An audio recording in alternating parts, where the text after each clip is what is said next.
बिस्मिल्लाहिर्रहमानिर्रहीम। अस्सलाम वालेकुम नाज़रीन, मैं हूं आसिम नसीर और आप देख रहे हैं हमारा यूट्यूब चैनल आसिम सीरीज। नाज़रीन, हमारे साथ मौजूद है international royal comics senior advocate, astrologer और numerologist M A Ishrat Khan साहब। अस्सलाम वालेकुम सर, क्या हाल है, कैसे हैं आप? वालेकुम अस्सलाम। बिस्मिल्लाहिर्रहमानिर्रहीम। इन्नल्लाह यअमुरु बिल अदली वल एहसान। बेशक अल्लाह हुक्म देता है इंसाफ करने का और एहसान करने का। अल्लाह पाक का बड़ा करम शुक्र है, अल्हम्दुलिल्लाह। अच्छा सर, अब खबरें इस तरह की आ रही हैं कि दोनों जानिब से भरपूर हमले किए जा रहे हैं। आपने पेशन गोई की थी कि 8 से 10 तारीख तक शदीद हमलों की पेशन गोई आपने की थी, जो कि दुरुस्त साबित हो रही है। और ईरान पर भी, ईरान के कुछ शहर हैं, तेहरान पे, खासतौर पे इस्फहान पे बड़े शदीद हमले किए गए अमेरिका और इसराइल की जानिब से। बदले में ईरान ने इसराइल के शहरों को निशाना बनाया। शदीद जो है, हम कहते हैं कि लड़ाई इस वक्त जारी है। हम सोच तो ये रहते हैं कि जैसे जैसे दिन गुजरते चले जा रहे हैं, अब गालबन करीब करीब 10 दिन से ज्यादा का 10 दिन का तकरीबन टाइम हो चुका है। जंग की शिद्दत में शायद थोड़ी कमी आ जाएगी, लेकिन शिद्दत जो है बढ़ती चली जा रही है। अब आप क्या समझते हैं कि इसका रिजल्ट क्या निकलेगा? शिद्दत में कमी कब तक आएगी? दूसरा, अमेरिका ने ईरान के एटमी मवाद पर कब्जे के लिए स्पेशल फोर्सेस भेजने पर गौर कर रहा है। आपको लगता है कि अमेरिका अब जमीनी फौज भी उतार सकता है? क्या कहेंगे सर आप? बिस्मिल्लाह। देखिए बेटा, मैं खुश नहीं हूं कि मेरी पेशन गोइयां ठीक होती जा रही हैं। और गो के जंग का मैदान हो, सियासत का मैदान हो, खेल का मैदान हो, कोई भी मैदान हो, मैं उस मैदान में उतरता हूँ पेशन गोई के हवाले से। और अल्हम्दुलिल्लाह पूरी होती है। जाहिर है, मैं कोई एक नॉलेज से बात नहीं कर रहा होता। मैं इसमें numerology, astrology, knowledge of Zafar, knowledge of साथ जंग के मैदान में और खेल के मैदान में बड़ा काम करता है। तो खैर, मेरे पास 5 साल जाहिर है नॉलेज है, 35-40 साल इस फील्ड में हो गए। और ये नहीं है कि मैं कोई अब मुल्क पाकिस्तान के हवाले से ही हाथ देखता रहा। दुनिया में जाके हर रंग, नस्ल, मजहब को भी पढ़ा भी और उनके दिमागों को भी पढ़ा कि इनके दिमाग में क्या है, ये किस तरह सोच सकते हैं। इनकी मगरिब में भी मैं गया हूँ, मशरिक में भी, यानी कि सब जगहों पे समझता हूँ इस चीजों को। डिजिट को मैंने बड़ा कहा था आपको कि 8 तारीख जो मार्च है ना, ये 8 का हिंसा जो है ना, मैंने पहले भी बताया था। 8888 पुराने जमाने में हम घड़ियां चलाते थे, जब पहनते थे, इलेक्ट्रॉनिक टाइप तो होती थी। देखो उससे 8 में से हर डिजिट पैदा होता है और तबाह हो जाता है, तबाह भी होता है, जीरो हो जाता है। मैं कहा ये 8 को जो जोहर स्यारा है, ये मगरिब में गुरूब हो रहा है, यहां से तबाही आएगी। और आज 9 तारीख है, 9 तारीख, अब डिजिट पे की बात है। 9 को तो कमर दर अकरब है, 10 तारीख को कमर दर अकरब है, यानी कि चंद्र वृश्चिक राशि में है, मून स्कॉर्पियो में है। मैं तो आम रूटीन में कमर दर अकरब में लोगों को समझाता हूं, कभी लड़ाई ना करना, झगड़ा ना करना, कोई अच्छा काम, कोई घर ना बनाना, कोई इफ्तिताह ना करना, कोई चीज खरीदो फरोख्त ना करना, बचना। ये 9 और 10 तारीख पे जंग एक तो बढ़ेगी, हैवी। साथ ही 9 जो है वो मरीख का नंबर है, 10 सूरज का नंबर है, जीरो को निकाल के। तो अभी 9 और 10 तारीख को मैंने कहा था तबाही है। अब ये एरीज के अल्फाबेट है, अलिफ आइन लाम, ये अलिफ से ईरान है, अमेरिका है, इसराइल है, तो ये घुमसान की लड़ाई होगी, ये मैंने बताया था। यही लफ्ज लिया था, घुमसान की। बिल्कुल। ये फुल पीक है, 9 और 10, ये पीक टाइम है जंग का। मार्च का महीने में ये पीक है। 11 को मुश्तरी ने सीधा होना है, जिसमें फ्रांस और क्या कहते हैं, देखें, और ट्रंप बैकफुट पे जाएंगे। फ्रांस अभी नहीं है, लेकिन ट्रंप जो है जुपिटर के मालिक है, नंबर 7 का इस्तेमाल करेंगे ट्रंप। अपने नंबर को, अपने नेम के डिजिट को, 7 नंबर को इस्तेमाल करेंगे। वो इस तरह वो 7 नंबर कार्ड फेंकेंगे। 7 नंबर में बड़ी पावर होती है। ये 7 नंबर क्या है? 7 आसमान है, 7 जमीन। हम खाना काबा का तवाफ करते हैं 7 दफा। 7 नंबर को किसी दिन मैं एक नया प्रोग्राम करके बताऊंगा। ट्रंप जो है 7 नंबर का मालिक है, इसलिए वो वेनेजुएला ले गया, इसलिए मैं यहाँ ईरान तक आ गया। लेकिन जब पलटेगा, क्योंकि इसे इसने भी पूरी डायग्राम बनाई हुई है। ट्रंप ने ABC कार्ड रखे हुए हैं, उसने कैसे बैग जाना है, बयानियां लेके जाएगा, और वो ये कह देगा कि मैंने जंग जीत ली है, मैंने ये कर दिया, मैं फोर्स उतारने लगा हूं, मैं ये करने लगा हूं। ये एक जंग में सियासत भी होती है, जंगी सियासी बयान है।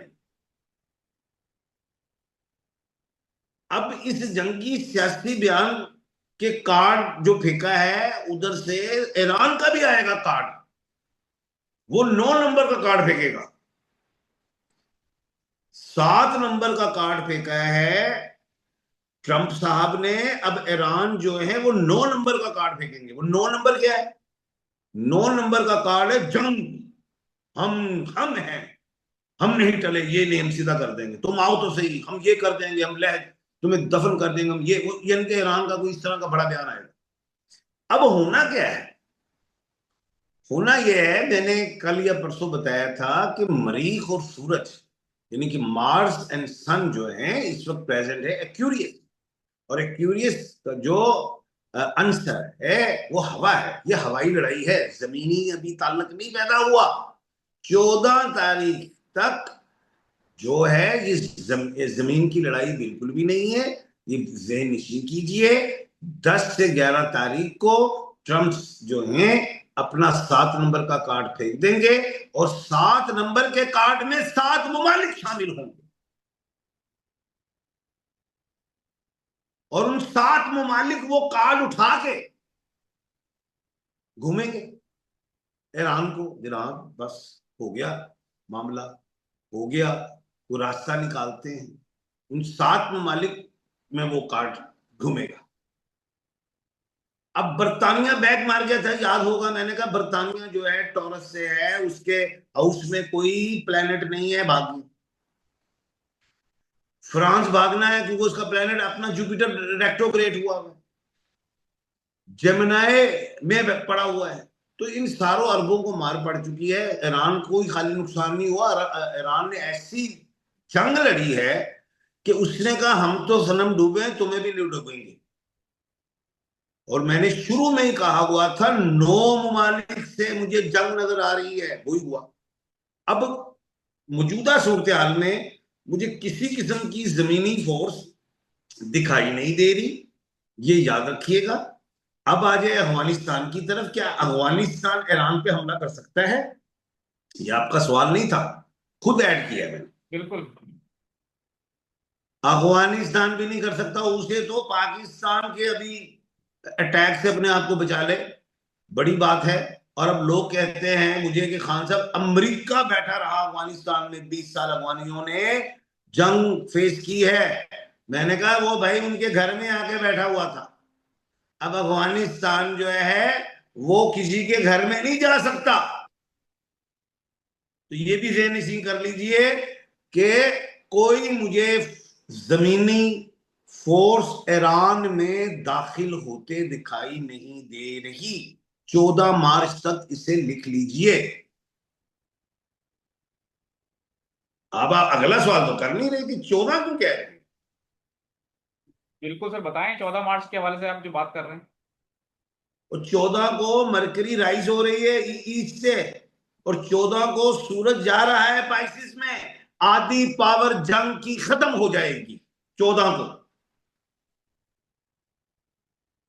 अब ये मरकरी का ईस्ट से राइज होना, पैसे की भाग दौड़ होगी, सानू इन्ने खरबा डॉलर का नुकसान हो गया है, पैसे के लिए ये मरेंगे सारे, अब हम ये किया वो है की हो गया, इसलिए जंग रोकने की तरफ चले जाएंगे।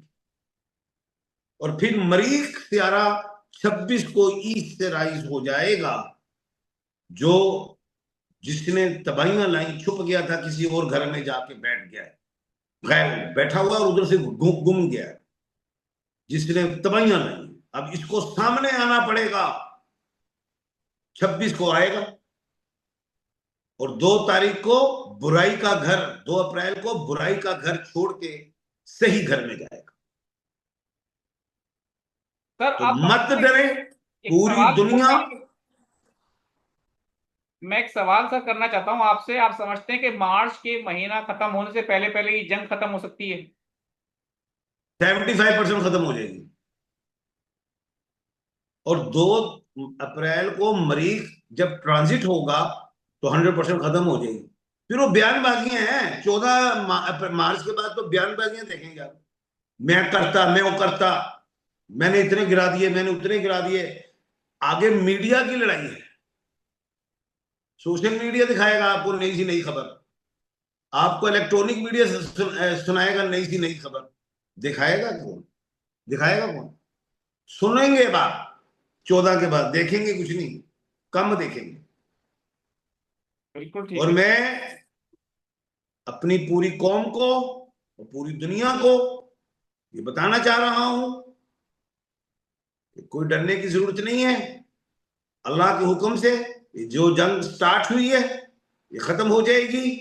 ये कोई दुनिया खत्म होने नहीं जा रही, कोई थर्ड वर्ल्ड वार लगने नहीं जा रही। एम ए शहजाद खान ने आपसे वादा किया है और मेरा वादा मेरा यकीन है।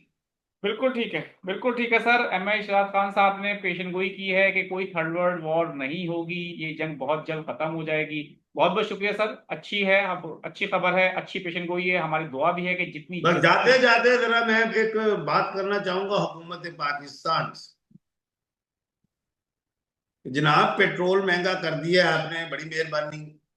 और भाई, हमें ये कहें कि हम 200 रुपए बढ़ा देते हैं, मैं सरकार आपको कहता हूं हम पे 300 रुपए कर दें, लेकिन ये शर्त रखें कि हम इन पैसों से आईएमएफ का कर्जा उतार दें। वो तो कभी नहीं उतरेगा सर। भाई ये कह दें कि हम इस पैसों से आईएमएफ का कर्जा उतार देंगे, बाखुदा 300 रुपए कर दें। बिल्कुल ठीक है सर। ये पैसों से आईएमएफ का कर्जा तो क्या, इन पैसों से सिर्फ अय्याशियां ही की जाएंगी, जो कि नजर भी आ रहा है। पंजाब गवर्नमेंट ने जैसे एक जहाज खरीदा 11 अरब रुपए का। सर वफाकी गवर्नमेंट की अय्याशियां हैं, हर तरफ अय्याशियां ही हैं, तो इसलिए कर्जा तो उतरना दूर की बात है। बहुत बहुत शुक्रिया सर हमें वक्त देने के लिए। हमें पहले जंग मिली इंडिया की, मैंने कहा हम जीत जाएंगे, और ये जंग हमें लॉटरी लग गई है।